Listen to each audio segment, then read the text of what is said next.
የሚል የሚደክመው ገበሬ መከሩ ቢበላሽ መጀመሪያ ገበሬ አለ የሚደክመው ገበሬ ነው። አሁን ክርስቲያን የሚደክመው አይነት ገበሬ ነው።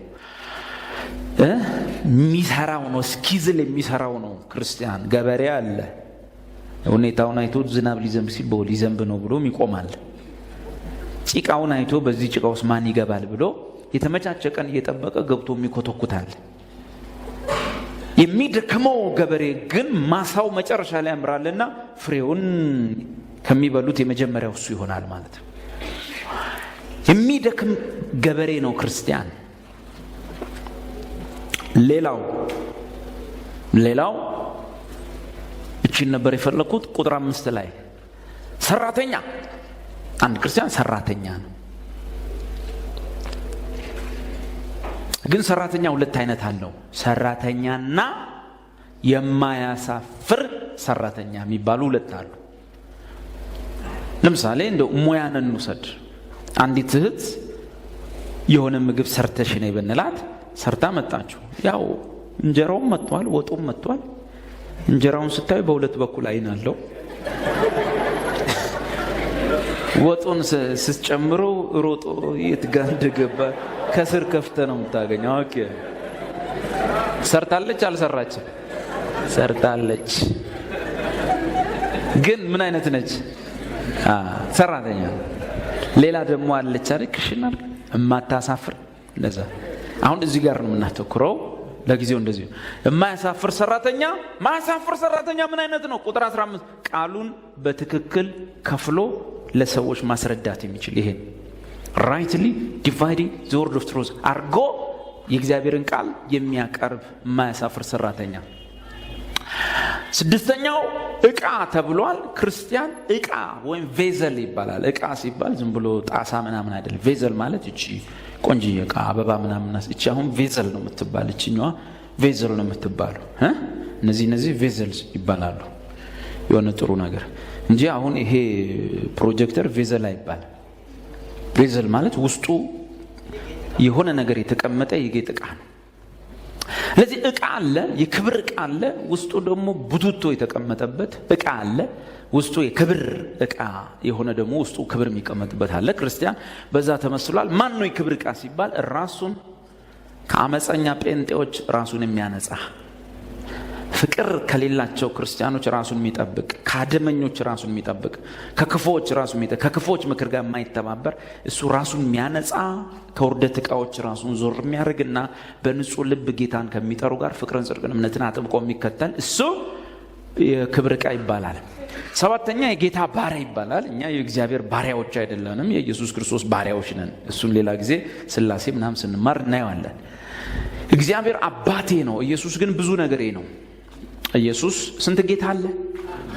አብ ነው ኖ የሁሉ አባት የሆነ አንድ አምላክ አብ አለ። የሁሉ ጌታ የሆነ ግን ስንት? ኢየሱስ በቤቱ ላይ እንደ ልጅም እንደ ጌታም እንደ ሁሉ ስለተሾመ ወንድሜም ነው። ምን ስለሆነ? የእግዚአብሔር ልጅ ስለሆነ። ደግሞ ባሪያው ነኝ። ምን ስለሆነ? ጌታ ስለሆነ። ስለዚህ የጌታ ባሪያ ወይም የክርስቶስ ኢየሱስ ባሪያ የሆነ ሰው ደግሞ ማን ነው ሲባል፣ አንድ ለማስተማር ብቁ የሆነ፣ ሁለት ከሰዎች ጋር የማይጣላ፣ ጭቅጭቅ፣ ንትርክ፣ ጸብ፣ በየቀኑ ስብሰባ ምናምን ምት መመታታት፣ ፍቅር ነው የጎደለን በደልን የምክ ጌታ ይቅር ባይ ዝርዝች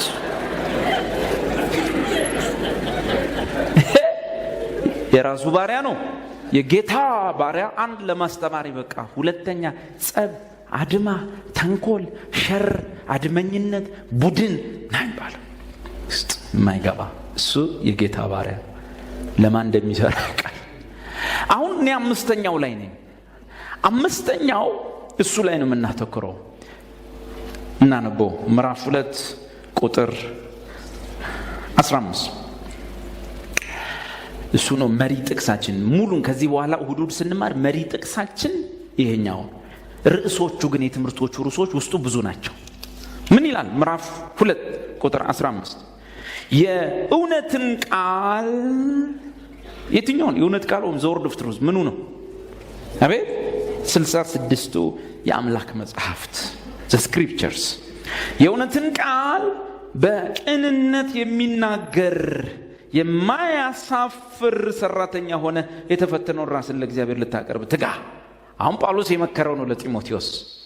የማያሳፍር ሰራተኛ ሁን። እንዴት እያደረገ ነው የማያሳፍር ሰራተኛ የሚሆነው? የእውነትን ቃል ወይም ዘ ወርድ ኦፍ ትሩዝ የሆነውን ይሄንን ምን የሚያደርግ በቅንነት የሚያስረዳ። ምንድን ነው በቅንነት የሚያስረዳ?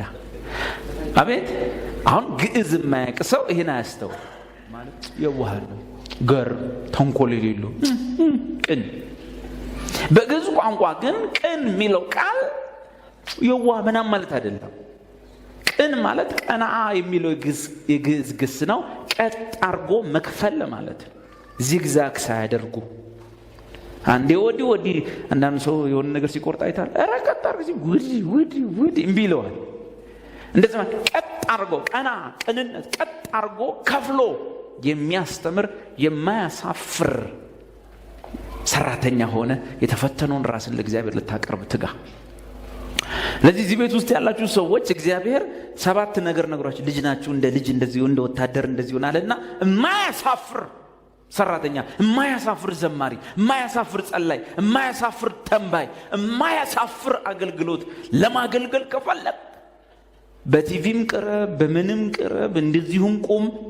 ሰው ሙድ የማይዝብህ አገልጋይ መሆን ከፈለግ ሰው ፊት ለፊት ብሎ ቤት ከገባ በኋላ እንደማይሳሳቀብ ማስረጃ የሚሆን አገልግሎት ለማገልገል ከፈለግ የማያሳፍር ሰራተኛ የምትሆነው በአንድ ነገር ብቻ ነው። የእውነትን ቃል ምን የሚያደርግ በቅንነት የሚያስረዳ።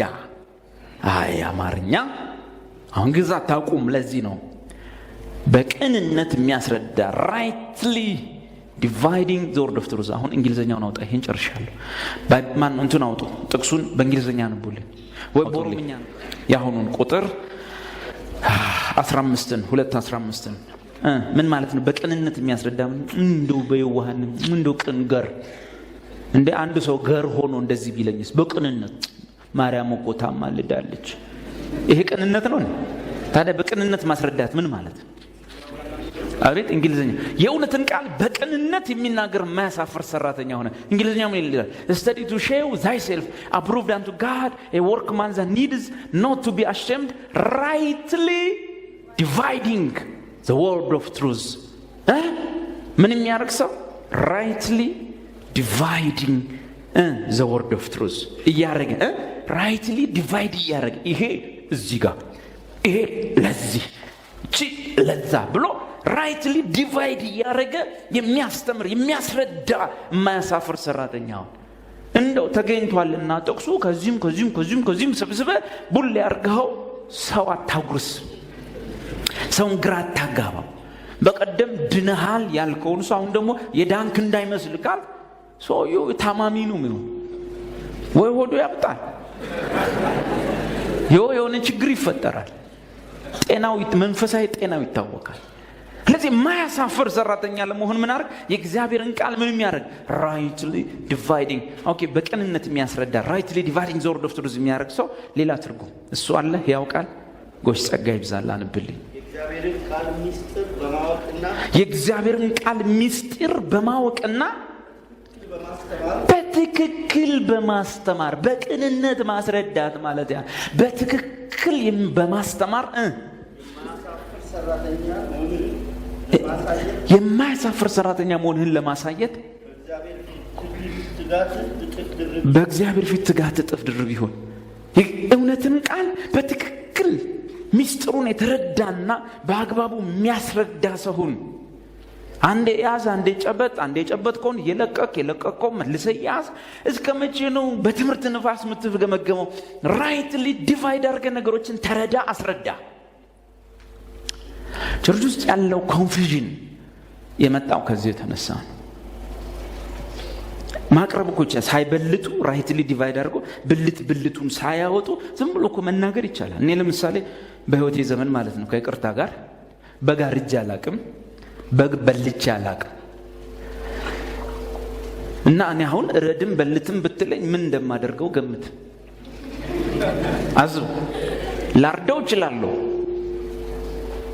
የት ጋር እንደሚታረድ ባላቅም ሞክርና እንዴትም ብዬ አርደዋለሁ። በል ስትለኝም ሲያንጠለጥሉት አይቻለሁ። እነሱ ወደ ታች ነው የሚያንጠለጥሉት፣ እኔ ወደ ላይ አንጠልጥየውም ሊሆን ይችላል። እንዴትም ብዬ ብቻ ቆዳውን ገፍፌ ቆራርጬም በጣጥሼም አድርጌ በዛን ላወጣው እችላለሁ። ግን አበላለቱ ትክክል አይሆንም። አንዱን ካንዱ አድርጌ የሚበላውን ማይበላ አረገዋለሁ። የእግዚአብሔር ቃልም እንዲሁ ነው። አደራ የእግዚአብሔርን ቃል ነው እያወራ ያለሁት። የእግዚአብሔርም ቃል እንዲሁ ነው። ራይትሊ ዲቫይድ እያረክ በመልኩ እየበለጥክ ማስረዳት ካልቻልክ ታጠፋለህ። አንተም ትጠፋለህ፣ ሰውም ታጠፋለህ። ብዙ ጉዳት አለ። ድብልቅልቅ ያለ ነገር ነው የሚሆነው። የጠራ እምነት አይኖረንም። አንዴ የሆነ ነገር ይዘናል፣ በቃ የመጣ ሁሉ የሚነግረንን እንቀበላለን። መመርመር፣ ጀጅ ማድረግ፣ መፈተን አንችልም። ያለ እናንተ ሰው የለኝም ሲል እግዚአብሔር በአንድ ሰው በጣም ነው የምወዳችሁ የጅማ ሰዎች ይላል የሰራዊት ጌታ እግዚአብሔር ሲባል የሌለል ያልን፣ በሳምንቱ ህዝብ የለኝም ይላል እግዚአብሔር ሲባልም እንደዛው እንቀበላለን። በአንድ ሲዲ ላይ በአንድ የመዝሙር ካሴት ላይ መልእክቱ እርስ በርስ የሚጋጭ ሁለት መዝሙር ሲዘመር ሁለቱንም እንዘምራለን። ቤት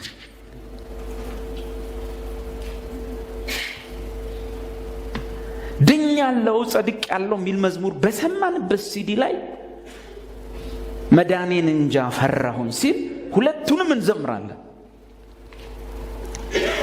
ወልድ ያለው ህይወት አለው አይጠፋም የሚል መዝሙር ዘምረን በሚቀጥለው ጋር እንጃ እኔ ሳልጠፋ አልቀርም ይለውን ሁለቱንም እንዘምራለን።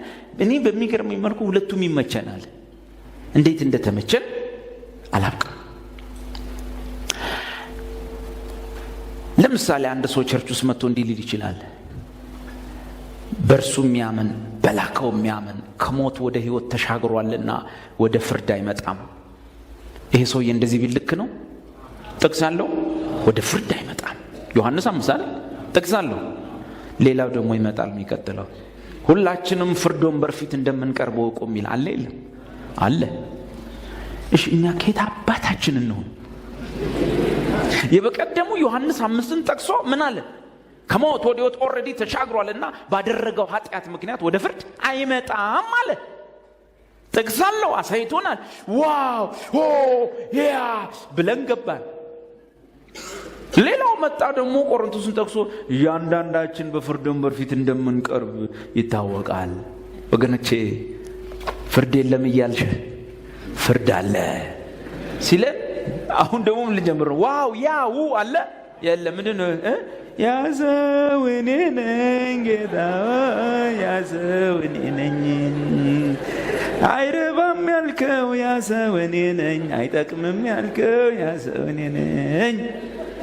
ወዮለት ያልከው ያዘው እኔ ነኝ። ኦኬ ሁለቱንም እንዘምራለን። ሁለቱም ጥቅስ አለው። ታዲያ ምንድነው እንዴ ተምታታ ሃይማኖት? ያልተምታታ መጽሐፍ ይዘን የተምታታ ሃይማኖት ለምን ያዘን? የእግዚአብሔርን ቃል ምን እንዳለ እያለ እንዳለ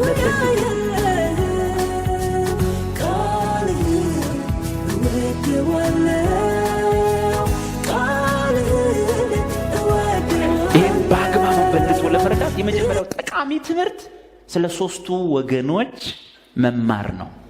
ሶስቱን ወገኖች ጠንቅቆ ማወቅ ነው። ባጭሩ ምን ማለት ነው? እግዚአብሔር በዓለም ላይ ያለውን ህዝብ ሁሉ ከሰማይ ሆኖ ሲያይ ፈረንጂውን፣ ጥቁር፣ ቻይና፣ ነጭ፣ ቢጫ፣ ሰማያዊ የራሱ ጉዳይ፣ የሰውን ልጅ እግዚአብሔር ሲያይ ለሶስት ከፍሎ ነው የሚያየው። ይሄ መጽሐፍ እዚህ ውስጥ ያለው ቃል የሚያወራው ስለ ሶስት ወገኖች ነው የሚያወራው። ሶስት አይነት ወገኖች አሉ መጽሐፍ ውስጥ እዚህ ውስጥ። የመጀመሪያዎቹ ኢየሱስ ክርስቶስ ይወላቸው ሶስት ወገኖች አሁን አሉ ብያቸዋለሁ። ኢየሱስ ክርስቶስ ከመሞቱና ከመነሳቱ በፊት ግን የዓለም ወገኖች በሙሉ ሁለት ነበሩ። ለሁለት ነበር የሚከፈሉት። ገምቱ ማንና ማን ናቸው? በብሉይ ኪዳን ኢየሱስ ከመሞቱና ከመነሳቱ ከዛ ተነስቶ እንግዲህ ሂዱና አሕዛብን ሁሉ ከማለቱ በፊት የዓለም ሕዝብ ለስንት ይከፈላል? ለሁለት። ስለዚህ የብሉይ ኪዳን መጽሐፋችን የሚያወራው የኢየሱስ ሞትና ትንሣኤ በፊት የነበረው ይሄ መጽሐፍ የሚያወራው ስለ ስንት ወገኖች ይመስላችኋል? አቤት! በዓለም ላይ የነበረው ሕዝብ ሁለት ወገን ነበር። ሁለት ወገን ነበር። ማንና ማን? አብዛኛው ቁጥር ያለው የዓለማችን ሕዝብ ከክርስቶስ መስቀል በፊት የነበረው በሚሊዮኖች የሚቆጠረው የዓለም ሕዝብ ምን ተብሎ ይጠራል? አሕዛብ ይባል ነበር። ስፍር ቁጥር የለው። ከነሱ ውስጥ ደግሞ አብርሃም የሚባል ሰውዬ ከአሕዛቦች መሃል ተጠርቶ ወጥቶ እሱ ይስሐቅን፣ ይስሐቅ ያዕቆብን፣ ያዕቆብ ስሙ ተቀይሮ እስራኤል፣ እስራኤል 12 ልጆችን 12ቱ የእስራኤል ልጆች ያዕቆብ ልጆች እነሱ ደግሞ ማን ተባሉ? እስራኤል ወይም አይሁድ ወይንም ዕብራውያን ይባላሉ። ከመስቀሉ ስራ በፊት ኢየሱስ ሞቶ ከመነሳቱ በፊት የዓለም ሕዝብ ለስንት ነው? ሁለት። አሕዛብና ከመሃል የወጣው ጥቂት ሕዝብ አምላካቸው የእስራኤል አምላክ ጄሆቫ የተገለጠላቸውና ስሙን የሚጠሩ በመገረዝ ቃል ኪዳን እግዚአብሔርን የሚከተሉ ሙሴ የሚባል ነቢይ የተሰጣቸው መጽሐፍ ጽፎ የሰጣቸው ሕግ ሰጥቶ የሰጣቸው አሉ። ሁለቱ ወገኖች ማለት። ከዛ በኋላ ኢየሱስ ከአሕዛብ ነው ከአይሁድ መጣ? ወደ ገዛ ወገኖች አይደል? ከአይሁድ መጣ። በተስፋው ቃል መሰረት ከነሱ ተወለደ። በእኔ መኑ አለ። ወደ ገዛ ወገኖቹ ይመጣም የገዛ ወገኖቹ አልተቀበሉት። ግን ከነሱ መሃል ለተቀበሉት የማን ልጆች እንዲሆኑ? የእግዚአብሔር ልጆች እንዲሆኑ ስላስናቸው። እነዚህ እግዚአብሔር ልጅነትን የተቀበሉ ሰዎች ወዴት ሂዱ ተባሉ? እንግዲህ ሂዱና አሕዛብን ሁሉ ተባሉ አይደል? ስለዚህ ወንጌል አለ ጳውሎስ አስቀድሞ ለአይሁዳዊ ቀጥሎስ ለአሕዛብ ወይም ለግሪክ ሰው ነው የሚሰበካል። ስለዚህ አይሁዶች ወጡና ለአሕዛብ ወንጌልን ሰበኩ። ከአይሁድም ያመኑ ከአሕዛብም ያመኑ ሰዎች ለብቻቸው ሆኑ። ስንተኛ ወገን? ሶስተኛ ወገን። እነዚህ ሶስተኞቹ ወገኖች አስቀድሞ አሕዛብ የነበሩና አስቀድሞ አይሁድ የነበሩ ናቸው። አሁን ግን አይሁድም ግሪክም መሆን አይችሉም። አይሁድ አሕዛብ ድሮ የነበሩት። ስለዚህ እዚህ ውስጥ ያለው የብሉይ ኪዳን መጽሐፍ በአብዛኛው የሚያወራው ስለ አንደኛው ወገን ነው። ገምቱ እስኪ፣ ስለ አይሁድ ነው ስለ አሕዛብ? አቤት! ከአባታቸው ከአብርሃም በኋላ ያለው ታሪክ ሁሉ ስለማን? ስለ አይሁድ። እና አይሁድ ደግሞ ዙሪያቸው ምኖች አሉ? አሕዛብ አሉ አይደል? ፌርዛውያን፣ ያቡሳውያን፣ አሞራውያን ነበሩ። እነሱን ጥለው ገቡ። ከዛስ በኋላ ግብፅ አለ፣ በዛ ባቢሎን አለ፣ ፋርስና ሜዶን አለ፣ በዚህ ግሪክ አለ፣ ከላይ ጢሮስ፣ ሲዶና፣ ያሁኑ ሊባኖስ አለ፣ በታች አርመድ፣ በዙሪያቸው ምኖች አሉ? አሕዛብ አሉ። ስለዚህ ብሉይ ኪዳን መጽሐፋችን እስራኤልና በዙሪያቸው ስላሉት አሕዛቦች፣ እስራኤል ከአሕዛብ ጋር ሲነቃቁ እግዚአብሔር እንዴት እንደሚቆጣቸው ምናምን ነው የምናነበው። ሞቶ የተነሳው ጌታ ለዓለም የምስራችን ከሰጠበት ጊዜ ጀምሮ ምን አለ? ወንጌል ለአይሁድ ቀጥሎ ለአሕዛብ ደረሰ። ሲደርስ አሕዛቡ አሕዛብ ሆኖ መቀጠል አይችልም። አይሁዱ አይሁድ ሆኖ መቀጠል አይችልም። ለምን? ማንም በክርስቶስ ቢሆን ምንድን የሚሆነው? አዲስ ፍጥረት ይሆናል። ምን አለ ጳውሎስ ለቆላሴስ ሰዎች ሲጽፍላቸው? ከዚህ በኋላ አይሁድም ግሪክም ባሪያም ጨዋም እስኩቴ ሳረማይ ምናምን መሆን አይቻልም። በቃ አልተቻለም። ይሄኛው ሶስተኛው ወገን ወገኖቼ ይለያል። መጽሐፍ ቅዱሳቸውን ስታነቡ አንድ ጥቅስ ወይ ስለነዛ ነው የሚያወራው፣ ወይ ስለነዛ ነው፣ ወይ ስለነዚህ ነው የሚያወራው። ልብ በሉ። አሁን አንድ መጽሐፍ ቅዱስ ክፍል ዝም ብለህ ከፍተህ አውጣ። ያ ቦታ የሚያወራው ወይ ስለ አይሁድ ነው፣ ወይ ስለ አሕዛብ ነው፣ ወይ በክርስቶስ የቤዛነት ሥራ የተሰበሰበ ሌላ ሶስተኛ ወገን አለ። ማን ነው? የእግዚአብሔር ቤተ ክርስቲያን ነች። አሁን ጥቅሶችን እናውጣና ላሳያችሁ። ሶስቱ ወገኖች አንድ ቦታ የተጻፉበትን ጥቅስ ላሳያችሁ። መጀመሪያ ሶስቱ ወገኖች አንድ ቦታ የተጻፉበትን አንደኛ ቆሮንቶስ ምዕራፍ 10 ነው። ጎሽ ጸጋ ይብዛላችሁ። አንደኛ ቆሮንቶስ 10 ቁጥር 33 እኔ ደግሞ ብዙዎች ይድኑ ዘንድ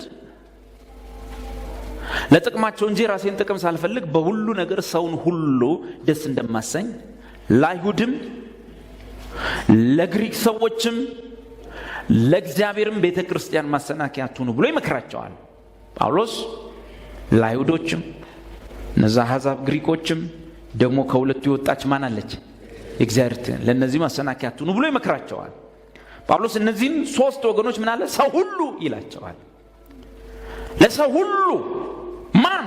አይሁድ፣ የግሪክ ሰዎች ነው አሕዛብ፣ ቀጥሎሳ ቤተ ክርስቲያን። ሶስት ወገኖች እነዚህ ናቸው።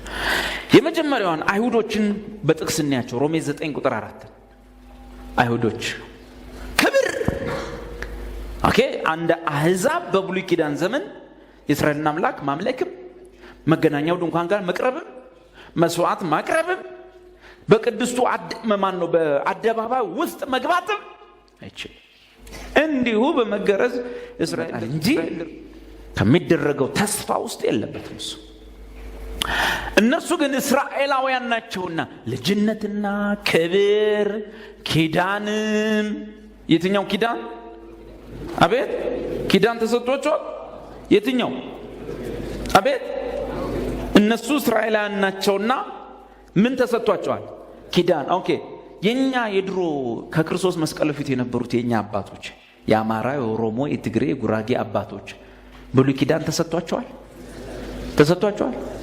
እንደው ኪዳን ራሱ ተሰጥቷቸው አልሰጣቸው። ልብ በሉ። ኪዳንም ጁስ ደግሞ ህጎች አሉ። አርግ አታርግ፣ እንዲያርግ እንደዚህ አታርግ አለ። የህግም መሰጠት የመቅደስም ስርዓት የተስፋውም ቃላት ለነርሱ ናቸው። እነርሱ ምኖች ስለሆኑ? እስራኤላውያን ስለሆኑ ይለያል። አሁን የአይሁዶች የመቅደስ ስርዓት ለኛ ተሰጥቷል አልተሰጠም? የአይሁዶች ሊቀ ካህን አሮን የኛ ነው? የአይሁዶች መሪ ሙሴ የኛ መሪ ነው? እንዲሁ ለአይሁዶች የተሰጠው ኪዳን የኛ ኪዳን አይደለም። ለአይሁዶች የተሰጠው ህግ የኛ ህግ አይደለም። እነሱ ምኖች ናቸውና እስራኤላውያን ናቸው። አሕዛብን ደግሞ እኒ በዚሁ መሰረት አሕዛብ ኤፌሶን 2 ቁጥር 11 ለምሳሌ እኛ ከየትኛው ወገን የመጣ ነው? ከአይሁድ ነው ከአሕዛብ? አቤት ፈላሻ አለ እንዴ? ከአይሁድ ነው ከአሕዛብነት ነው የመጣ? እንዴ ግጥም ያለን አሕዛብ ምንድን ነው? እኛ አባቶች ዛፍ ሲያመልኩ አልነበረን? ታዲያ ምንድነው የምትመጻደቁት? የኛ አባቶች ድንጋይ ተክለው የወሊድ አምላክ ብሎ አይደል እንዴ ሰሜን ላይ ሰገዱት? አክሱም እኮ የወሊድ አምላክ ታሙዝ ይባላል። በሩቅ ምስራቅ ሀገሮች ልጅ የሚሰጥ አምላክ ማለት ነው። በወንድ ጾታ አካል ተሰርቶ ሴቶቹ እሱን ሄደው ይስማሉ፣ ልጅ ይሰጠኛል ብለው። አክሱም እሱ ነው። የትም ቦታ ብትሄድ የኛ አባቶች፣ አያቶች፣ ቅድመ አያቶች፣ አባቶቼ ምናምኖቼ ብለህ የተመጻደቅባቸው በሙሉ በብሉይ ኪዳን ዘመን ጀሆቫ የሚባል አምላክ የእስራኤልን ቅዱስ አያውቁትም። አምላክ ብለው የገመቱት ሁሉ አምላክ ስለሚሆንባቸው ብዙ አምላክ ነበራቸው። ስለዚህ ወደ ቸርች ስንመጣ እንደዚህ ያለን እኛን። ስለዚህ እናንተ አስቀድሞ በስጋ ምን የነበራችሁ? አሕዛብ የነበራችሁ። አሁን የፈለኩት ነገር ምንድን ነው? ቸርች አሕዛብ ነች እንዴ? አሁን አይሁድ ነች አይደል? አዲስ ፍጥረት ነች። በኋላ እናያታለን፣ የቸርችን ጥቅስ እናያለን።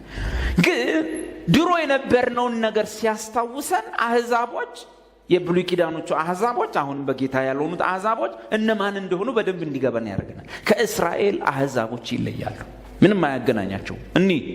ስለዚህ እናንተ አስቀድሞ በስጋ አሕዛብ የነበራችሁ በስጋ በእጅ የተገረዙ በተባሉት እነማን ናቸው? በእጅ የተገረዙት አቤት እስራኤል።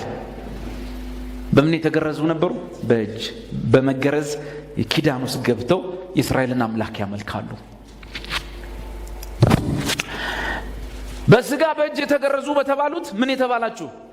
ያልተገረዙ የተባላችሁ። አይሁዶች አንድ ኢትዮጵያዊን አይደለም እዛው በመልክ እነሱን የሚመስል ፈረንጅ ቢያው ምን ይላሉ? ያልተገረዘ። እኛን ቢያውንማ ምን እንደሚሉን እግዚአብሔር ነው የሚያውቀው። መልኩ ከለሩ የነሱ ይሆን። አብርሃም ይስሐቅን ብቻ አልወለደም። አብርሃም እስማኤልን ወልዷል። ግን እነሱም ከአብርሃም መጥተው እስማኤልም ከአብርሃም መጥተው እስማኤላውያንን ሲያዩ መልኩ ከለሩ ሁሉ ነገሩ አንድ ከነሱ ጋር ነው። ምኑም አንድ ነው። ያልተገረዘ ሁሉ ይሉታል። ከሳራ ያልመጣ ሁሉ ያልተገረዘ ይባላል። አብርሃም ይስሐቅን ብቻ አልወለደም። ምድያምንም ወልዶታል። ስቦቅንም ወልዷቸዋል። ግን እነሱን ሲያዩ ያልተገረዘ ይሏቸዋል። ሎጥ ሞዓብን ወልዷል። የአብርሃም የወንድም ልጅ ነው። ግን ሞዓብን ሲያዩት ያልተገረዘ ይሉታል። ከለሩ፣ መልኩ፣ አፍንጫው፣ ጠጉሩ፣ ጥርሱ ሁሉ የነሱ አይነት ነው። ግን የተስፋው ቃል የሳራ ልጅ ስላይደለ በዛ ውስጥ ስለሌለበት ያልተገረዘ ይላል። በዛ መሃል አንድ ጥቁር ሰውዬ ቢመጣስ ምን ይሉታል?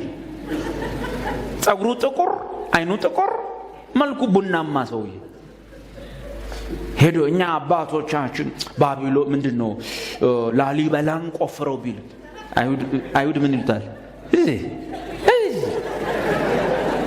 አንተ ሰው ይሄዳል ይሉሃል። ሁለት እግር ደግሞ አለው ይሉሃል። ስለዚህ መልካቸውን እንኳን በኪዳኑ ስለሌለ ምን ይሉት ነበር? ያልተገረዙ ይሉታል። ስለዚህ አይሁዶች ማርቆስ ወንጌል ላይ ስታነቡ ከተማ መሃል ዕቃ ገዝተው ሲመጡ ምን ያደርጉ ነበር? ዕቃውን በደንብ አድርገው ካላጠቡ ቤታቸው ያስገቡ። መጽሐፍ ምን ይላል? አልጋ እንኳን ሲገዙ አጥበው ነው የሚያስገቡ። ለምን?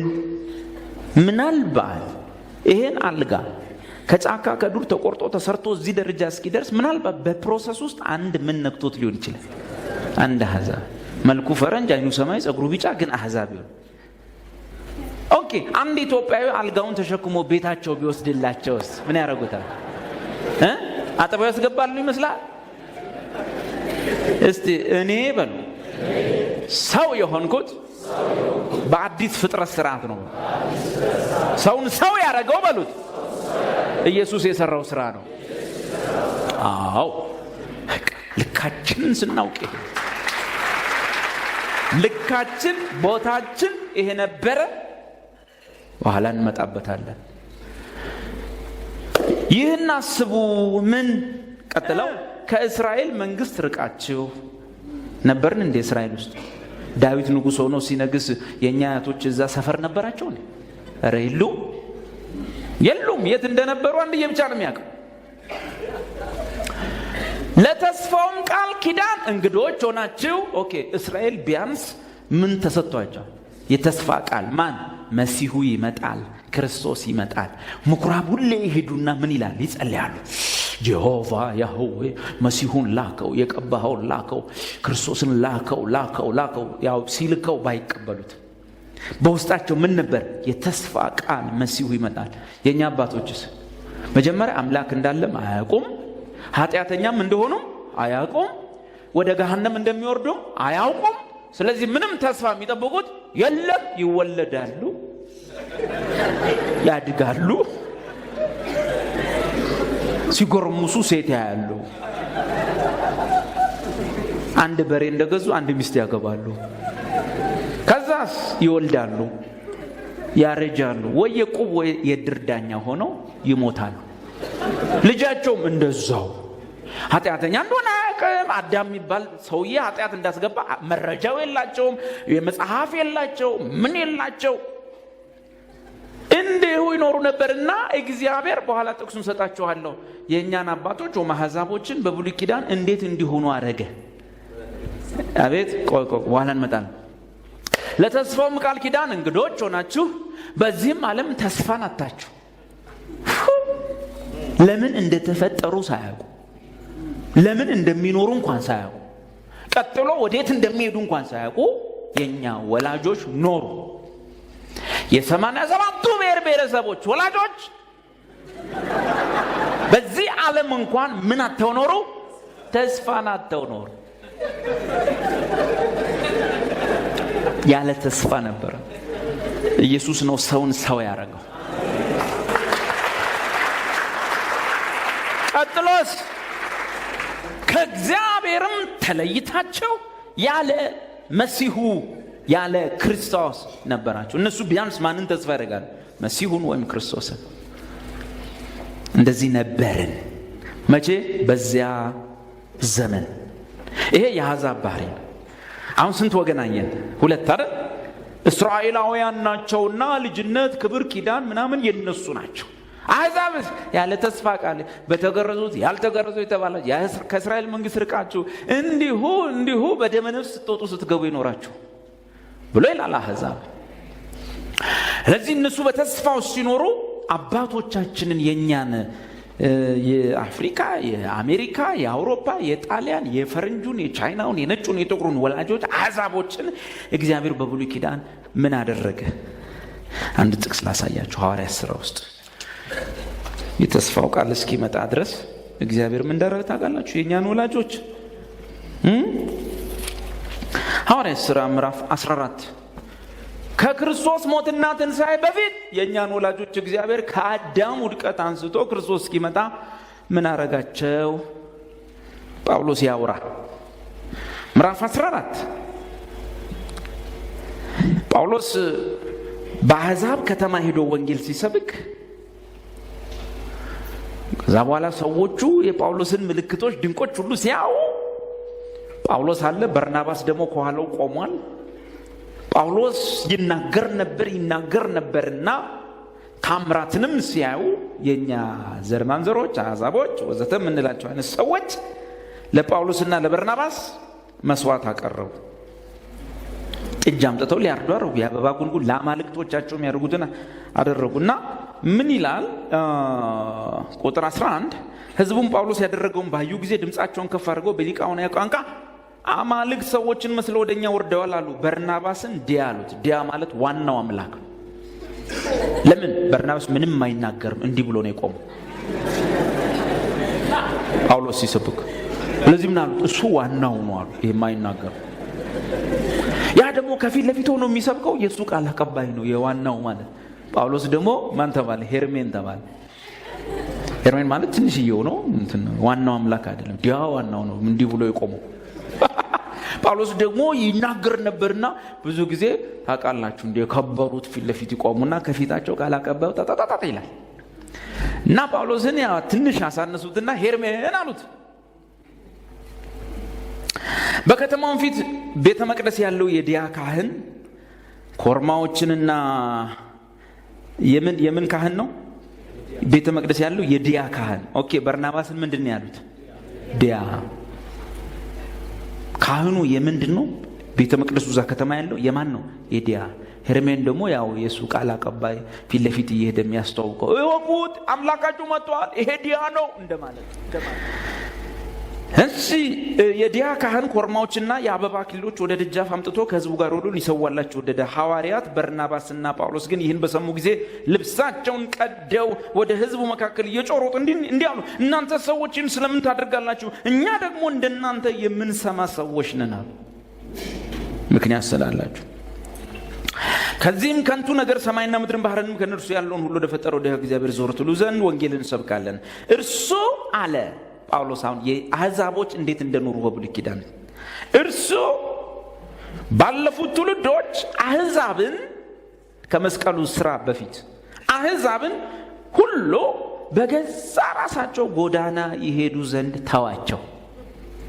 ከአዳም አንስቶ እስከ ክርስቶስ ዘመን ድረስ የኢትዮጵያን፣ የኬንያን፣ የአፍሪካን፣ የኤሽያን፣ የቻይናውን፣ የአውሮፓውን፣ የሩቅ ምስራቁን፣ የሩቅ ምዕራቡን ወላጆች ሁሉ እግዚአብሔር ምን እንዲሆኑ ተዋቸው? ወደ ገዛ መንገዳቸው እንዲሄዱ ተዋቸው። ማን እስኪመጣ? ተስፋው እስኪመጣ። ግን ምን አደረገ? ሞተው እንዳያልቁ፣ በልተው እንዲኖሩ፣ ዘር እንዲተኩ፣ ትውልድ እንዳይቋረጥ። ምክንያቱም የተስፋው ቃል መጥቶ በአብርሃም የተስፋ ቃል መሰረት አሕዛብን ስለሚባርክ እኛ ይኸው ዛሬ ድነን ለእግዚአብሔር የክብር ምስጋና እንድንሆን ለኢየሱስ የምስጋና ዘውድ ሆነ እንድንጫንለት የእግዚአብሔር የዘላለም ዕቅድ ስለነበረ እግዚአብሔር ለኛ ወላጆች ምን ያደርግ ነበረ? እርሱ ባለፉት ትውልዶች አሕዛብ ሁሉ በገዛ ራሳቸው ጎዳና ይዞን ተዋቸው ካለ በኋላ ቁጥር 17 ከዚህም ሁሉ ጋር መልካም ስራ እየሰራ ምን ከሰማይ ዝናብን ፍሬ የሚሆንበትንም ወራት ተባለ። በቃ ሰብል የሚወጣበት ጤፉ፣ በቆሎ፣ ዘንጋዳው በቃ ዝናብ ያዘንብላቸዋል። አምላክን በማወቅ ደረጃሳ ዝም ብለው እንዲኖሩ አረገው። ወደ ገዛ ምናቸው መንገዳቸው እንዲሄዱ ምን አረጋቸው? ተዋቸው። ግን ደግ ነውና ዝናብን እያዘነበ ከሰማይም ዝናብን ፍሬ የሚሆንበትንም ወራት ሲሰጠን ልባችንንም በመብልና በደስታ ሲሞላው ራሱን ያለ ምስክር አልተውም። ያኔም ማለት ይህን ብለው እንዳይሰውላቸው ሕዝቡን በጭንቅ አስተዋቸው። ለዚህ የኛ ወላጆች ወይም አህዛቦች በብሉይ ኪዳን ዘመን ምንድን ነው የተደረጉት? ወደ ገዛ መንገዳቸው። አንድ ሰው ዛፍ ይተክላል፣ ዛፉ እያየው ከሱ ይበልጣል። ይሄ ነገር አምላኬ ነው ብሎ ሲሰግድ እግዚአብሔር የሆነ ወንዝ ይመጣና ሰፈር ጠራርጎ ሲሄድ ወንዙ ስር ሄደው ሰዎች ያመልካሉ፣ ዶሮ አርደው ይጥላሉ። እግዚአብሔር በሚመጣው መሲህ እባርካችኋል። እናንተን በማጥፋት መለወጥ አይቻልም፣ በመባረክ ነው መለወጣችሁ ብሎ ዝናብ አዘነበላቸው፣ ፀሐይ አወጣላቸው። ስለዚህ አሁን ግን ሌላ ታሪክ መጣ ማለት ነው። እንግዲህ ሂዱና ዓለም ሞቶ የተነሳው አይደለ አሕዛብን ሁሉ ሰይ። አሁን ጥቅሶች እንጨምር። ሁለቱን ብቻ ስላየን ሶስተኛዋን እንይ። አንደኛ ያየነው ማንን ነበር? አይሁድን። ሁለተኛ አይሁዶች ምንድን ናቸው? እነሱ እስራኤላውያን ናቸውና ዳራራራራ ለነሱ ናቸው። ይሄን አይተን አሕዛብ እናንተ ደግሞ ድሮ እንዲህ ነበራችሁ፣ እንደዛ ነበራችሁ፣ ወደ ገዛ መንገድ በቃ ዝም ብሎ ፍራፍሬ ብቻ እየበላችሁ ኖራችሁ። አለቀ። አሁን ሞቶ ሲነሳ ወንጌል አስቀድሞ ለአይሁድ ቀጥሎ ለግሪክ ሰው ተብሎ ተጽፏልና በመንፈስ ቅዱስ ኃይል በኢየሩሳሌም፣ በይሁዳ፣ በሰማሪያ፣ በምድር ዳርቻ ሁሉ ለዓለም የሚሆነው የቤዛነት ሥራ የአዳም ተስፋ የሴቲቱ ዘር የኖህ መርከብ በነቢያት የተነገረው ለአብርሃም የሰጠው የተስፋው ቃል ሰዎችን ሁሉ ከዋክብት የሚያደርገው አንዱ ኮከብ እሱ ተወለደ፣ ሞተ፣ ተነሳ። እግዚአብሔር ረካ። የአሕዛብን ኃጢአት አድርጎ ላይቆጥር በልጁ ወሰነ። ይሉና የምስራችሁን ነገሯቸው ተባለ። ሶስተኛው ወገን እያመነች ተከማቸች። ከአይሁድም ሲያምኑ በሉ ከዚህ በኋላ አይሁዳዊ መሆን አይቻልም ውጣ ተባለ። እንደ ድሮ አይሁዳዊ ሆኖ ቀድሳለሁ ቢል አይቻልም። እንደ ድሮ አይሁዳዊ ሆኖ ታጠባለሁ ሰግዳለሁ ሲል ነጽተሃል፣ አርፈህ ቁጭ በል። ምንም ሳልለቃለቅ በቡትሌ ነገር ንጹህ ነው። እንዴት ወተር ውሃ ምናምን በአምላክህ መንፈስ በጌታ በኢየሱስ ስም ታጥበሃል፣ ተቀድሰህ ተከማች። ይሄ ሌላ ማህበረሰብ እንጂ በየቀኑ ቡትሌ ይዛ አትለቃለቅ።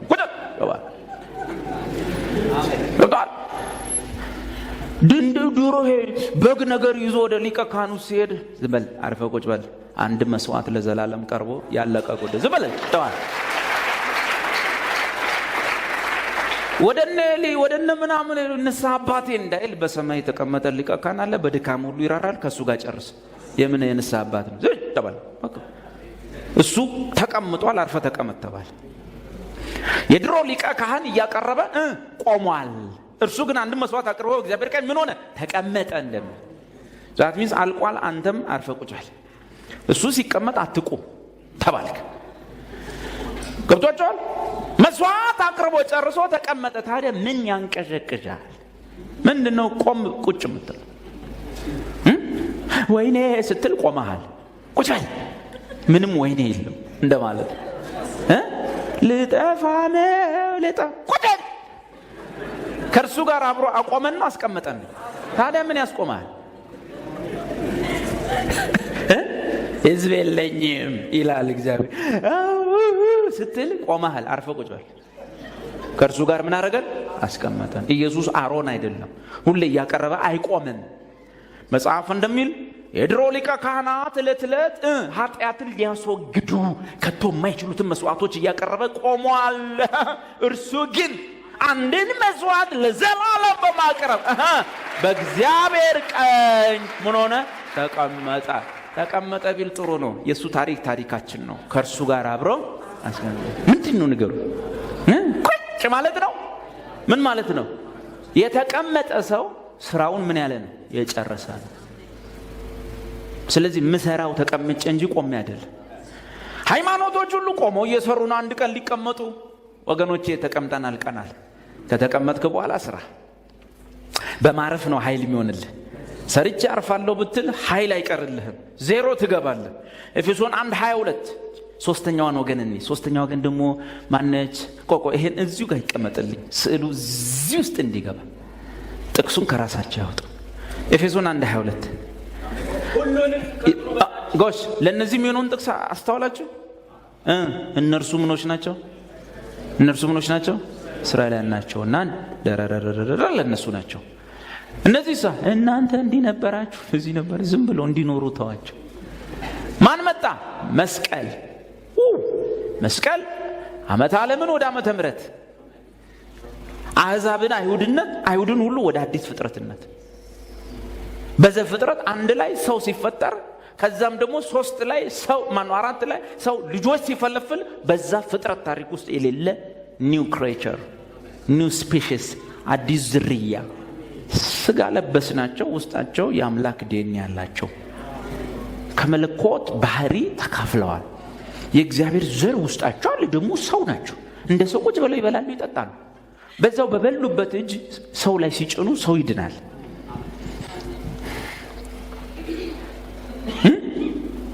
ሰው ሁሉ ሌሊት አነቀኝ አባረረኝ የሆነ ነገር ዘንዶ ሌሊት ቀንድ ይዞ ሲል እነሱ ቀንዳሙን ሲያባሩ ይውላሉ።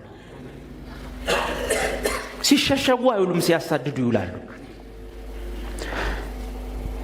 በብሉይ ኪዳን እንደዚህ እግዚአብሔር አለቴ ነው አለና ዘማሪው እንደው ታውቃል መሸሸጋዬ ነው። ሰውየው ይሸሸጋል እንጂ ወጥቶ አያሳድድም። ብሉይ ነው። እግዚአብሔር አለቴ አምባ መጠጊያዬ መሸሸጋዬ ነው። ከዛ እዛ ውስጥ ተደብቆ ይሸውዳል። ጠላት ያልፋል። እኔ አልሸውድም፣ እቆማለሁ ፊቱ። ያ አለት ለኔ መሸሸጊያ ብቻ አይደለም፣ ማሳደጃ ነው። በአዲስ ኪዳን ማሳደጃ አሯሩጠዋለሁ እንጂ ተደብቄ ወይኔ አለፈ ሄደ ሆ ብዬ ብቅ አልልም። አሳድድበታለሁ። ሄዱና አስወጡ ነው የተባለው ወይስ ሲመጡ ተደበቁ ነው የተባለው? አቤት! ታዲያ አንተ እኮ ዳዊት አይደለም፣ ከዳዊት ትበልጣለህ። ኤፌሶን 1:22 ቸርች ማነች? አንቡልኝ። ሁሉንም ከእግሩ በታች አስገዛለት። ከሱ በፊት ያሉ ንባቦች አሉ። ኢየሱስን ከሙታን ሲያስነሳው የሚል እሺ፣ ጌታ ኢየሱስ በሉ። እግዚአብሔር ከሙታን አስነስቶታል። ለቤተ ክርስቲያን ራስ እንዲሆን ሰጥቶታል። እስቲ አንበው። ሁሉንም ከእግሩ በታች አስገዛለት፣ ከሁሉ በላይ ራስ እንዲሆን ለቤተ ክርስቲያን ሰጠው። ከሁሉ በላይ ምን እንዲሆን? ራስ እንዲሆን ኢየሱስን ለማን ሰጠ? ለቤተ ክርስቲያን። ኦኬ፣ እሷ ማነች ነው አሁን ጥያቄያችን። ማነች ቸርች? እርሷም አካሉና ሁሉም በሁሉ የሚሞላ የእርሱ ሙላት ናት። ማናት? እስራኤል የምትባል ህዝብ ነች?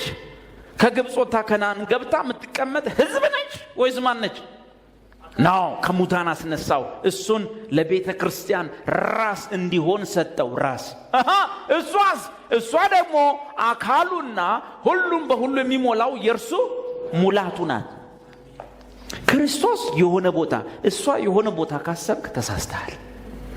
ክርስቶስ ከቤተ ክርስቲያን ጋር አንድ ከሆነ 2000 ዓመት ነው።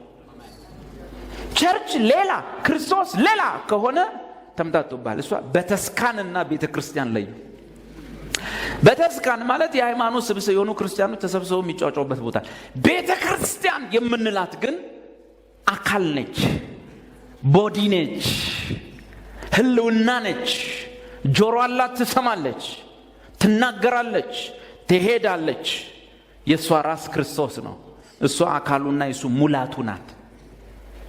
ስለዚህ እንዲህ እያለ ሲሄድ ክርስቶስን ካየህ ማን እየሄደች ነው? አቤት አቤት! ያለበለዚያ ከሌላው ጋር እንዳይምታታባችሁ። ሰው ሁሉ እኮ በየሃይማኖት ቤቱ መሰብሰቢያ ያለው፣ ሁሉም ሄዶ ተሰብስቦ ሰግዶ ጸልዮ ይመለሳል። አንተም እንደነሱ ከሆነ እዚህ የምትመጣው ተሳስተሃል። ቤተ ክርስቲያን ማለት እግዚአብሔር ከሙታን ያስነሳውን ልጁን ለእሷ ራስ አድርጎ የገጠመባት፣ እሷ ደግሞ እያንዳንዱ አማኝ በዳነ ጊዜ ክርስቶስ የለቀመ ውስጡ ከቷቸው የእሱ ምን የሆኑ ናቸው? አካል ሆኖ ተገጥመዋል። እሱን ከሷ እሷን ከሱ መለየት አይቻልም። ለአሕዛብ የተጻፈውን አምጥተህ ለእሷ ማትረቢ ካልክ ማን እንደሆነች አላወቅም። ለአይሁድ የተሰጠውን ጥሪ ሰምተህ ስንዴ ነው ጎተራ ነው ዛሬ ይሞላል ዘይት ይሞላል ካልክ ማን እንደሆነች አላወቅም።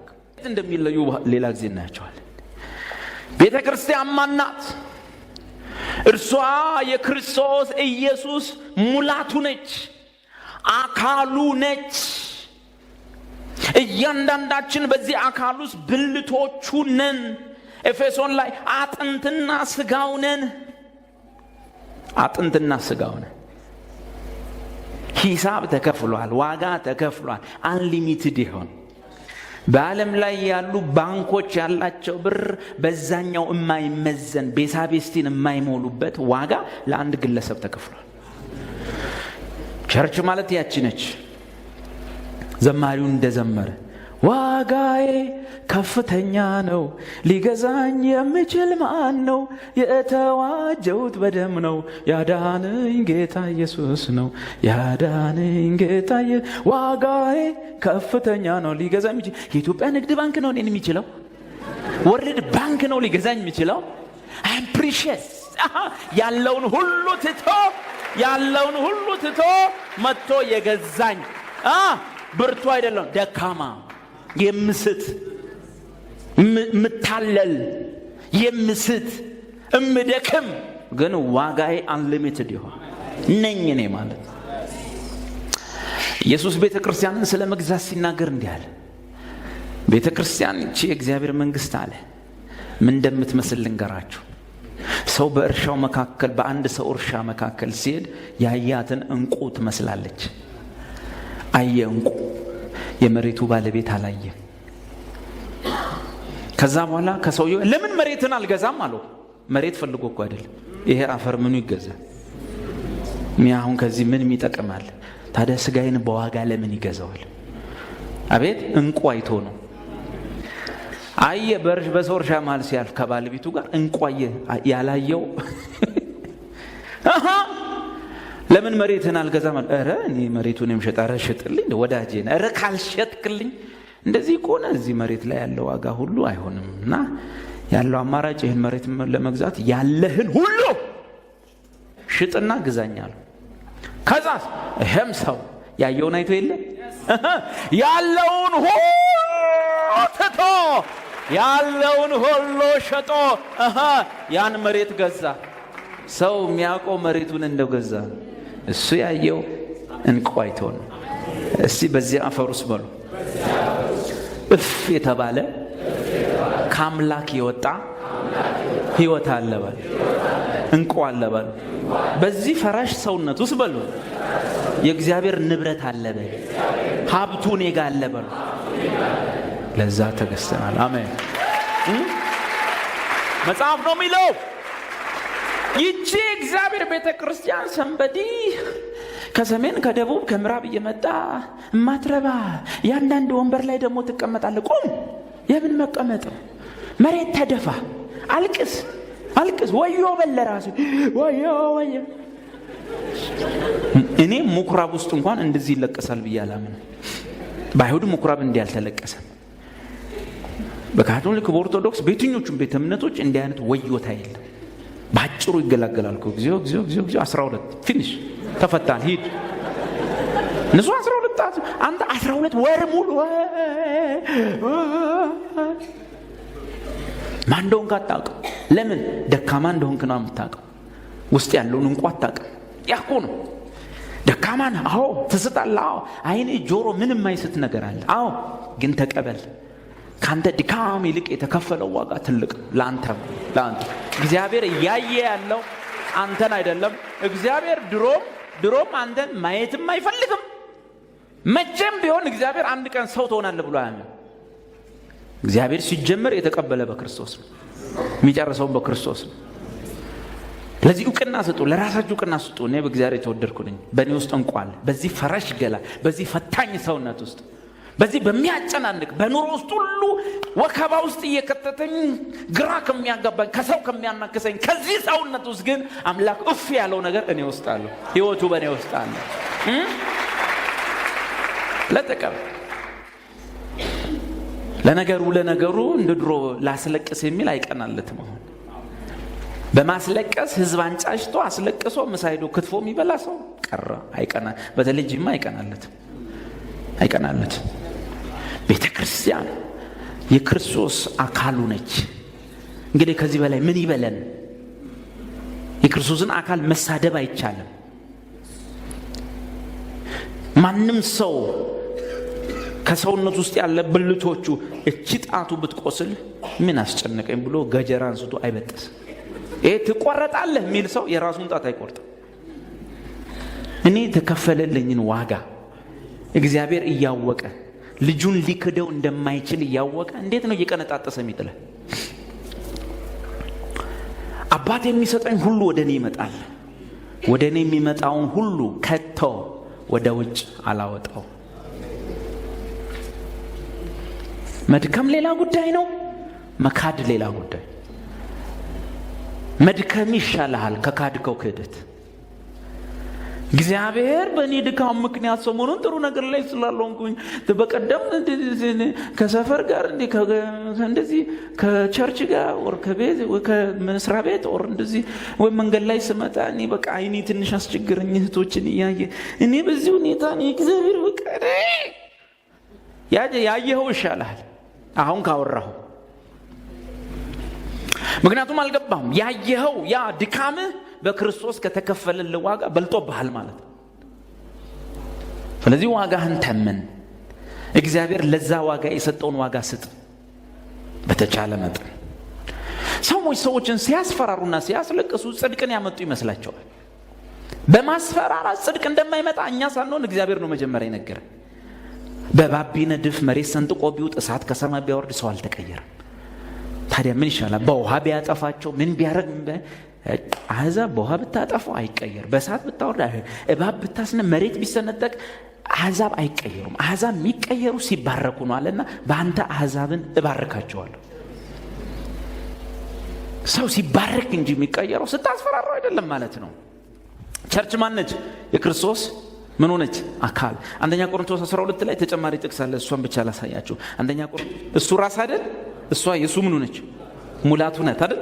እሱ ራስ እሷ አካል ስትሆን ምን ይሆናል? ሙላት፣ ሆልነስ። ስለዚህ እኔ ብልት ሆኜ ተገጣጥሜያለሁ፣ አንተ፣ እኔ፣ አንቺ አይደል? አንድ ላይ አካል ሆነናል። ከእርሱ ጋር ምን ሆነናል? ሙሉ ሆነናል። የእርሱ ሙላት። ቸርችና ክርስቶስ አሁን አንድ ላይ ሳይሆኑ ያሉት ስንት ናቸው ነው? አንድ ሆነዋል።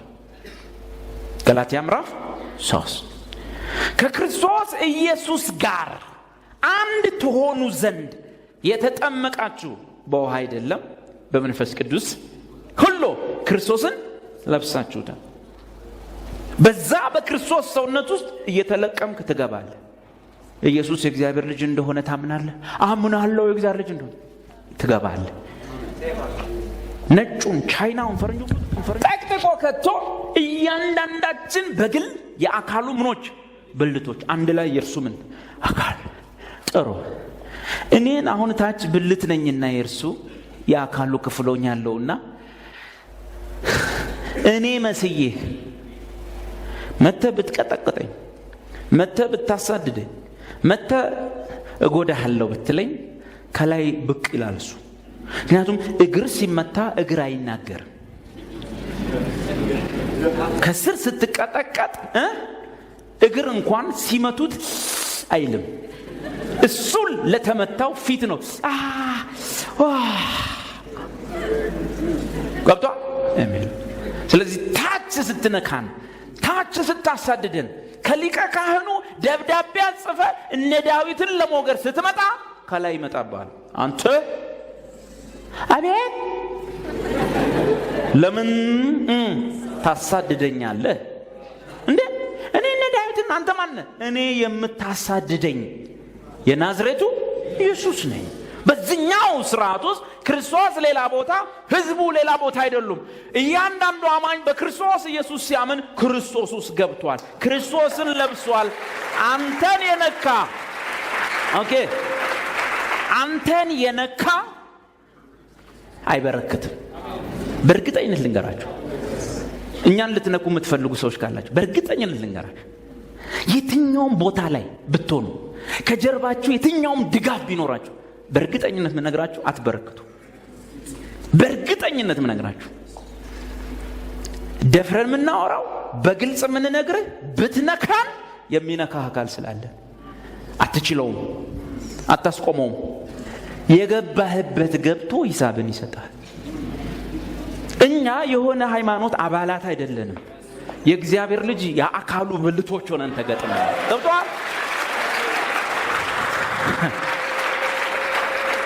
የአካሉ ብልቶች ሆነን ተገጥመናል እና በስሙ ምክንያት ያሳደድከን፣ በስሙ ምክንያት ዘመንን በሙሉ ሂሳብ ትቀምሳለህ። ክፉዎች ያሳድዱሃል፣ ከኛ ጋር አብረ መከራውን ትቀበላል። ጌታ አጋጉል ሲበቀል ምን እንደሚያደርግ ታውቃለህ? በመጣህበት መንገድ ነው የሚያስተናግድ። ስሙን የሚጠሩትን አይደል የሚለው መጽሐፍ፣ ሊያሳድድ ወጣ። ከዛ ይይዛቸውና የጌታን የኢየሱስን ስም እንዲሰድቡ ግድ ይላቸው ነበር። ወፌላላ ገልብጡ እግራቸውን ወደ ላይ ስደብ፣ ስሙን አልሰድብም፣ ኢየሱስ ጌታ ነው። ትሰድባለህ? አልሰድብም። ሌላ እኮ አይልም። እንደው በቃ ሃይማኖትን ካድምና ስሙን ስደብ። ሌላ ነገር ችግር የለም። ሰውየው ስሙ ጋር ነው ችግሩ። ይሄን ስም ከሰደብክ ብትፈልግ ክርስቲያን ሆነ መቀጠል ይችላል። አንዴ ግን ሰድበህልኝ ውጣ፣ እኔም ዱላዬን ላቁ። ገለበጠው። ደማስቆ ለምን ታሳደደኛለህ? የምታሳደኝ እኔ ነው። እየሮጥክም እየሄድክ ያለው ወደ ደማስቆ ወደ እነሱ አይደለም፣ ወደ እኔ ነው። እኔ ደግሞ የሞጊያ ብረት ነኝ። ግርግዳ ላይ እንዲህ ብሎ የተተከለ ጦር ነኝ። ግርግዳ ላይ እንዲህ ሹሉን ወደ አንተ አቆሞ የቆመ ብረትን በቴስታ ለመጋጨት መሄድ ያዋጣህ ከሆነ ጎሄድ። በሌላ ቋንቋ እዚህ መካከል ማለት ነው። ወይም የትም ቦታ ቢሆን፣ የትኛውም ኃይል ከኋላ ቢሆን፣ የትኛውም ደጋፊ ካጠገብ ቢሆን፣ የትኛውም ሹመኛ ካጠገብ ቢሆን ልትነካን ብትሮጥ ግርግዳ ላይ እንጂ የቆመ ጦር በቴስታ መምታት ነውና አትበረክቱም ለማለት። አትበረክቱም። ማንም ሰው አይበረክትም። ኢየሱስ ከሙታን ተነስቷል፣ በህይወት አለ።